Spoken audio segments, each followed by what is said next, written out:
Mesdames et messieurs, bonjour. Et tout juste 15 h au Caire, l'heure de votre journal en langue française. Tout de suite, sans plus tarder, commençons avec ce journal de ce 31 juillet 2025. 4 avions d'aide alimentaire ont décollé vers la bande de Gaza.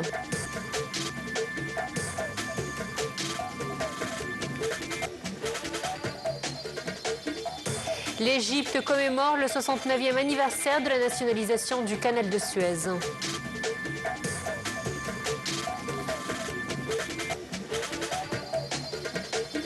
Le chef de la diplomatie, Dr Badr Abdel-Arati, rencontre à Washington le sénateur américain Ted Cruz.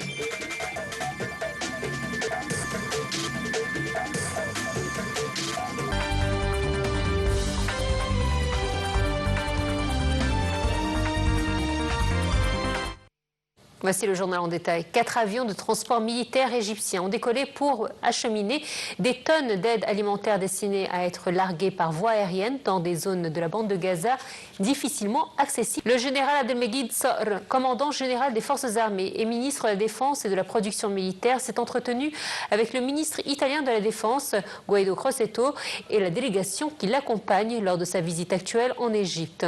La rencontre a porté sur plusieurs sujets d'intérêt commun à la lumière des domaines de coopération militaire et de l'échange des expertises entre les forces armées des deux pays.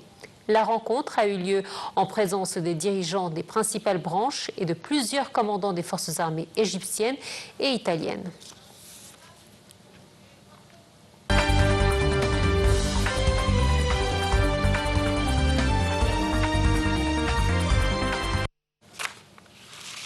Lors de sa visite à Washington, le ministre des Affaires étrangères, Dr Badr Abdel-Arati, a participé à une rencontre de haut niveau organisée par l'America First Policy Institute sous le thème des partenaires dans une région troublée. Afin de promouvoir les intérêts égyptiens et américains en priorité face à des crises croissantes. La rencontre a donné lieu à un échange approfondi sur les défis croissants au Moyen-Orient et en Afrique, ainsi que sur les moyens de renforcer la coopération entre les partenaires stratégiques pour faire face aux multiples crises sécuritaires, économiques et humanitaires. L'événement a également été marqué par une réaffirmation commune de la spécificité du partenariat stratégique entre l'Égypte et les États-Unis et de la nécessité de la renforcer dans l'intérêt des deux pays tout en contribuant à la stabilité régionale et internationale dans un contexte particulièrement délicat. Le ministre des Affaires étrangères et de l'immigration, Dr Badr Abdel-Arati, a rencontré à Washington le secrétaire d'État américain Marco Rubio. Les discussions ont porté sur le renforcement des relations bilatérales entre l'Égypte et les États-Unis, ainsi que sur diverses questions régionales et internationales d'intérêt commun. Abdel-Arati a transmis les salutations du président Abdel Fattah el-Sisi au président américain Donald Trump, soulignant l'attachement de l'Égypte à son partenariat stratégique avec les États-Unis. Il a exprimé sa volonté de renforcer la coopération politique, sécuritaire, militaire et économique entre les deux pays, en particulier dans le contexte régional actuel. Le chef de la diplomatie, Dr Badr Abdel-Arati, a rencontré à Washington le sénateur américain Ted Cruz. Les deux responsables ont discuté de partenariats stratégiques entre l'Égypte et les États-Unis, des crises régionales et de la situation à Gaza. Abdel-Arati a souligné l'importance d'un cessez-le-feu, de l'aide humanitaire et d'une solution à deux États. Il a également évoqué les enjeux du Nil, appelant au respect du droit international et rejetant les mesures unilatérales.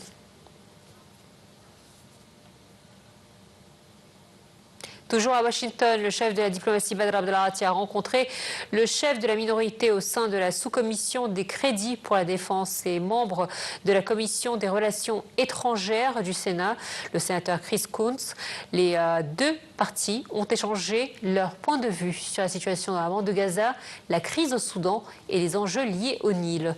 Les discussions ont également porté sur les relations stratégiques entre l'Égypte et les États-Unis.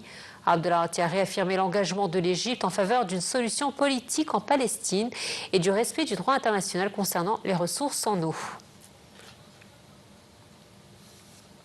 Dans le cadre des efforts égyptiens successifs visant à alléger la crise humanitaire et la souffrance dans laquelle vivent les Palestiniens, habitant dans la bande de Gaza, les cargaisons du convoi humanitaire affluent pour le 5e jour consécutif vers Gaza via l'Égypte.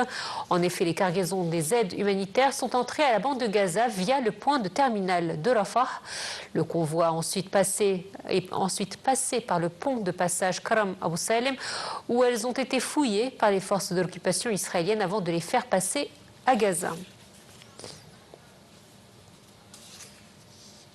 Le Comité international de sauvetage a vivement déploré toutes les allégations israéliennes accusant les Nations unies de gaspiller les aides humanitaires destinées aux plus nécessiteux dans la bande de Gaza.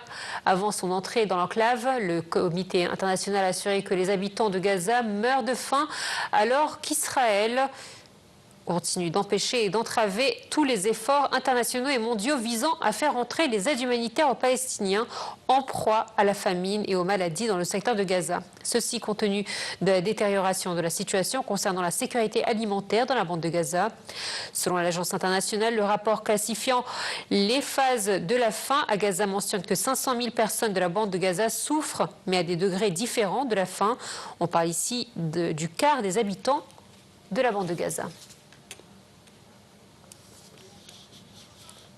Et la défense civile a annoncé hier la mort de 30 Palestiniens tués par des tirs israéliens en attendant de l'aide humanitaire dans le nord de la bande de Gaza à la veille de l'arrivée en Israël de l'émissaire américain Steve Witkoff.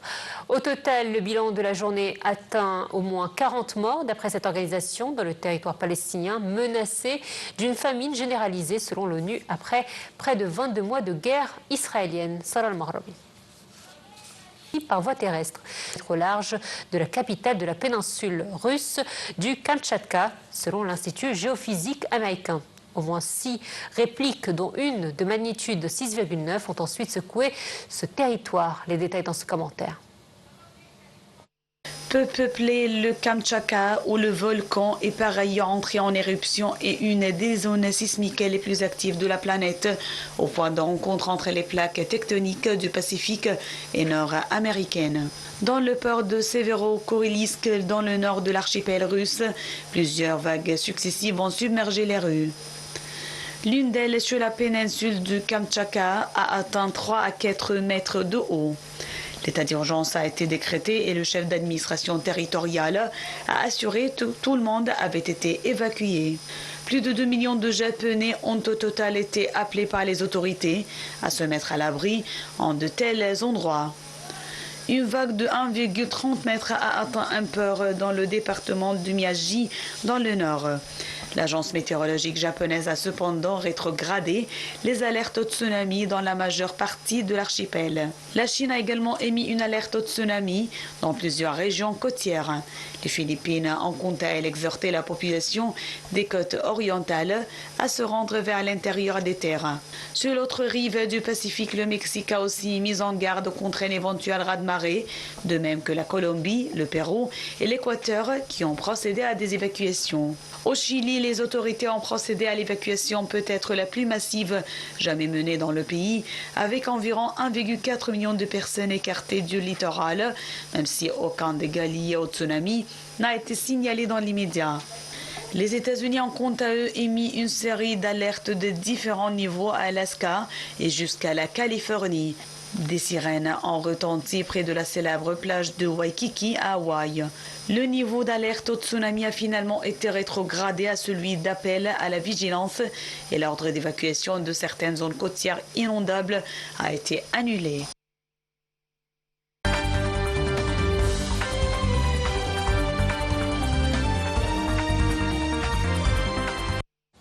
Retour à l'actualité locale. Le conseiller Hazem Badawi, vice-président de la Cour de cassation et président de l'Autorité nationale des élections, a annoncé hier l'achèvement des préparatifs en vue des élections sénatoriales. Dans une interview accordée à la télévision égyptienne, le conseiller Hazem Badawi a précisé que ces préparatifs avaient commencé depuis des mois afin d'assurer le bon déroulement de ces élections. Il a précisé que quelques 10 600 juges ont été formés pour l'utilisation des vidéoconférences. Le personnel du corps diplomatique diplomatique à l'étranger a également été formé à surveiller dans les règles le déroulement des élections dans les différents bureaux de vote à l'étranger. Le Conseil a d'autre part indiqué que l'autorité nationale des élections a pris en considération les conditions météorologiques et la hausse des températures au mois d'août, assurant la mise en place du nécessaire. Il a ajouté que l'autorité a mis en place également des mesures pour faciliter le vote aux personnes en situation de handicap. D'autre part, toutes les mesures nécessaires ont été prises pour faciliter l'accès aux organisations des droits de l'homme, les ONG et les missions étrangères pour observer le processus du vote. Et enfin, les campagnes électorales des candidats aux élections sénatoriales ont pris fin ce midi et le silence électoral a donc débuté. L'autorité nationale des élections avait annoncé que le processus de vote hors Égypte se tiendra les vendredis 1er août et samedi 2 août et se tiendront les 4 et 5 août en Égypte. Voilà, c'était tout pour aujourd'hui. Merci de nous avoir suivis. Excellente suite de programme et très bonne journée à vous.